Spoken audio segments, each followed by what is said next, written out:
ناظرین، drama serial بے رنگ کی نیکسٹ ایپیسوڈ بہت ہی زیادہ ایموشنل ہونے والی ہے، کیونکہ فائنلی فاخرہ بیگم نے اپنا اصل رنگ دکھا ہی دیا۔ سبھی سمجھ رہے تھے کہ شاید مہروز کے ہونے والے بچے کی وجہ سے فاخرہ بیگم کافی بدل چکی ہیں اور اسی وجہ سے اینی کی بہت زیادہ کیئر کرنے لگی ہیں۔ لیکن جیسے ہی بچہ دنیا میں آتا ہے، اینی کی اوقات تو پہلے سے بھی زیادہ کمتر ہو جاتی ہے۔ فاخرہ بیگم تو اینی کو اتنی بھی اجازت نہیں دیتی کہ وہ اپنے ہی بچے کا نام رکھ سکے، اور تو اور بچے کو ماں سے دور کر دیتی ہے کہ یہ میرے ساتھ والے کمرے میں رہے گا، کیونکہ میرے سارے بچے وہیں پر پلے بڑھے ہیں۔ ایمل، جو پہلے فاخرہ بیگم کو اینی کے اتنے چاؤ اٹھاتے دیکھ کر اپنی ہی بہن کے خلاف ہو چکی تھی اور یہ سمجھ رہی تھی کہ محض اس کا بچہ آ رہا ہے، اسی لیے اس کی ورتھ میرے سے زیادہ ہو چکی ہے اس گھر میں اور میری ساس کی نظروں میں، اور اگر میں بھی بچے کی خوشخبری دوں تو میری ساس میرے بھی ایسے ہی لاڈ اٹھائے گی۔ لیکن اب تو اسے افسوس ہوتا ہے کہ وہ بلا وجہ اپنی بہن سے حسد کرنے لگی تھی۔ یہ جو اس کا خیال رکھا جا رہا تھا اس کے کھانے پینے کا، یہ دراصل اینی کا نہیں بلکہ اس کے ہونے والے بچے کا خیال رکھا جا رہا تھا۔ اینی تو ابھی اسی دکھ سے نہیں نکلی تھی کہ اس نے اور مہروز نے مل کے اپنے بیٹا بیٹی کے نام سوچے تھے، اور اس نے مہروز سے کہا تھا کہ میرا بیٹا ہوا تو اس کا نام میں آریان رکھوں گی۔ لیکن جب وہ اپنا نام تجویز کرتی ہے تو فاخرہ بیگم سختی سے کہہ دیتی ہیں کہ جو نام میں نے سوچ لیا ہے بچے کا وہی نام رہے گا۔ عفان جب اپنی ماں کو اس طرح سے ضد کرتے دیکھتا ہے تو اسے بہت افسوس ہوتا ہے اور کہتا ہے کہ امی، بچے پہ سب سے پہلا حق اس کی ماں کا ہوتا ہے کہ وہ اس کا کیا نام رکھنا چاہتی ہے۔ لیکن فاخرہ بیگم تو اپنے بیٹے کو بھی گھوری ڈالتی ہیں اور سختی سے اس معاملے میں بولنے سے منع کر دیتی ہیں۔ عفان اس وقت تو چپ ہو جاتا ہے، حالانکہ دل میں تو وہ بہت کرتا ہے کہ امی بہت ناانصافی کر رہی ہیں۔ لیکن جب عفان دیکھتا ہے کہ امی نے تو بچے کو ہی اپنی ماں سے دور کر دیا، اور پھر اینی کی ماں بھی واویلا مچاتی ہے کہ ایک دودھ پیتے بچے کو بھلا اس کی ماں سے دور کرنا کہاں کا انصاف ہے، تو اس بار عفان چپ نہیں رہتا بلکہ اپنی ماں کے سامنے آ کے کھڑا ہو جاتا ہے کہ میں یہ ظلم اینی پر نہیں ہونے دوں گا۔ فاخرہ بیگم کہتی ہیں کہ میرے سارے بچے اسی کمرے میں پلے ہیں اور میں نے عمر کے آنے سے پہلے ہی اس میں نیا فرنیچر ڈلوایا ہے، کمرے کو بچے کے حساب سے سیٹ کروایا ہے، تو اگر تم لوگوں کی اچھی پرورش ہوئی ہے تو کیا تم لوگوں کو اپنی ماں پہ شک ہے کہ عمر کی پرورش اچھی نہیں ہوگی؟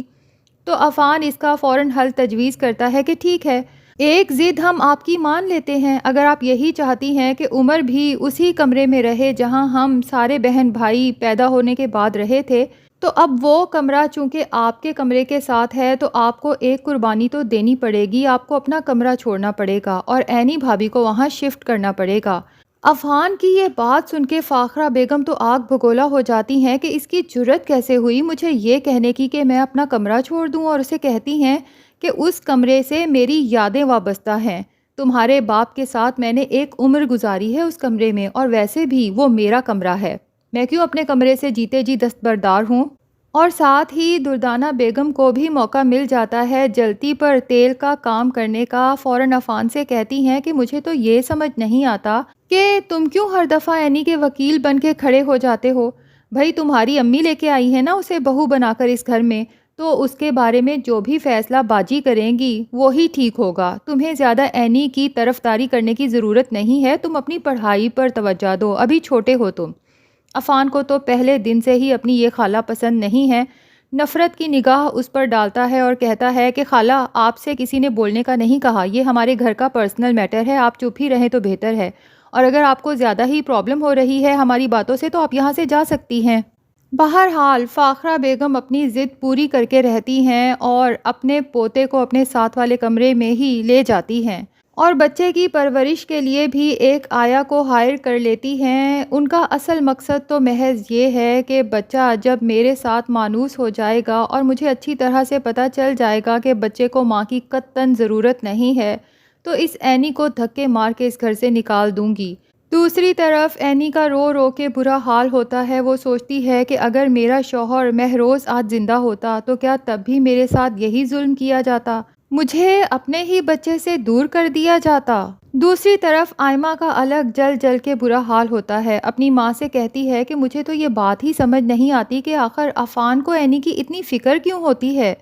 تو اس کی ماں سمجھاتی ہے کہ بس تم فی الحال عفان جو بھی کہے نا اس کی ہاں میں ہاں ملایا کرو، چاہے تمہیں وہ بات کتنی بھی بری لگے، لیکن تم نے سب کے سامنے عفان اور فاخرہ باجی کی ہر بات کے لیے کہنا ہے کہ عفان اور خالہ بالکل ٹھیک کہہ رہے ہیں۔ صرف اسی طرح سے تم اپنی خالہ کے اور عفان کے دل میں جگہ بنا سکو گی، اور ایک دفعہ بس عفان تم سے نکاح کرنے پر راضی ہو جائے، اس کے بعد تم بھی اپنا اصل رنگ سب کو دکھا دینا۔ بے شک تم اپنی خالہ سے ہی سیکھو، دیکھا نہیں کہ جب اینی پریگننٹ تھی تو کس طرح سے اس کے ناز نخرے اٹھاتی تھی، اپنے ہاتھوں سے نوالے بنا بنا کے کھلاتی تھی۔ یقین کرو کچھ وقت کے لیے تو میں بھی اس دھوکے میں آ گئی تھی کہ باجی کو اینی کی بہت ہی زیادہ فکر ہے، اور مجھے یہ ٹینشن تھی کہ اس طرح سے تو میرا پلان کبھی کامیاب نہیں ہوگا ان دونوں بہنوں کو گھر سے نکلوانے کا۔ اور آئمہ کو سمجھاتی ہیں کہ اس وقت عفان بہت غصے میں ہے، ایسا کرو کہ تم عفان کے پاس جاؤ اور اسے کہو کہ عفان آپ بالکل ٹھیک کہہ رہے ہیں، اس کا غصہ ٹھنڈا کرنے کی کوشش کرو، اس طرح سے عفان تم سے اپنی ہر بات شیئر کیا کرے گا۔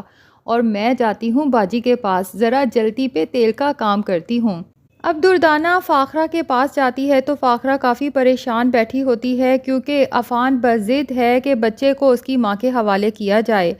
تو دردانہ اپنی بہن کو موٹیویٹ کرتی ہے کہ ارے باجی کرنے دے جس نے جو بات کرنی ہے، بھلا آپ کسی سے ہار سکتی ہیں؟ ہم میں سے ایسا کوئی سوچ بھی نہیں سکتا کہ باجی کبھی کسی سے ہار جائیں، اور وہ بھی ان جیسی معمولی لڑکیوں سے۔ مجھے تو پکا یقین ہے کہ بہت جلد آپ اپنی ان دونوں بہوؤں کو تگنی کا ناچ نچائیں گی۔ لیکن اس بار دردانہ کی پیشن گوئی اور فاخرہ کی ضد ہارنے والی ہے، کیونکہ عفان اس دفعہ اپنی ماں سے بھی بات نہیں کرے گا، اینی کے پاس جائے گا اور اسے کہے گا کہ اپنا ضروری سامان اٹھائیں اور عمر کے کمرے میں شفٹ ہو جائیں۔ اگر عمر یہاں نہیں آ سکتا تو کم سے کم آپ تو اس کے پاس رہ سکتی ہیں۔ فاخرہ بیگم کو تو عفان کی اس حرکت پہ بہت غصہ آئے گا اور اسے کہے گی کہ تم ہوتے کون ہو میرے فیصلوں کے خلاف جانے والے؟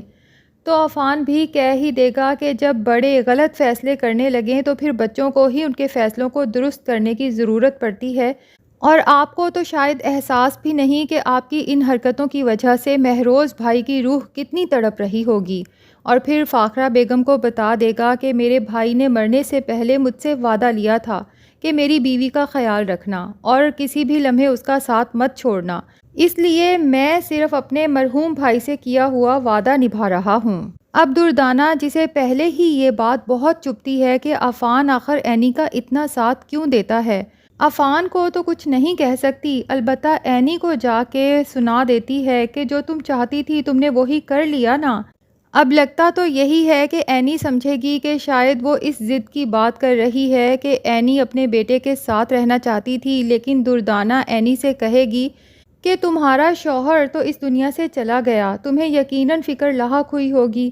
کہ اب جب کہ میں بیوہ ہو چکی ہوں میرا سہارا کون بنے گا، اسی لیے تم نے عفان کو اپنے حسن کے جال میں پھنسا لیا۔ بھئی بڑی تیز لڑکی ہو تم۔ حالانکہ نہ عفان کے دل میں ایسی کوئی بات ہے نہ ہی اینی کے، لیکن لگتا یہی ہے کہ اس طرح کے تانے روز دے دے کر یہ لوگ اینی اور عفان کو مجبور کر دیں گے کہ اب انہیں ایک دوسرے کا ہاتھ تھام ہی لینا چاہیے۔ تو ناظرین آپ میں سے کون کون چاہتا ہے کہ عفان اینی سے نکاح کر لے تاکہ اسے اس گھر میں پھر سے وہی رسپیکٹ مل سکے؟ کمنٹ سیکشن میں اپنی رائے کا اظہار ضرور کریں،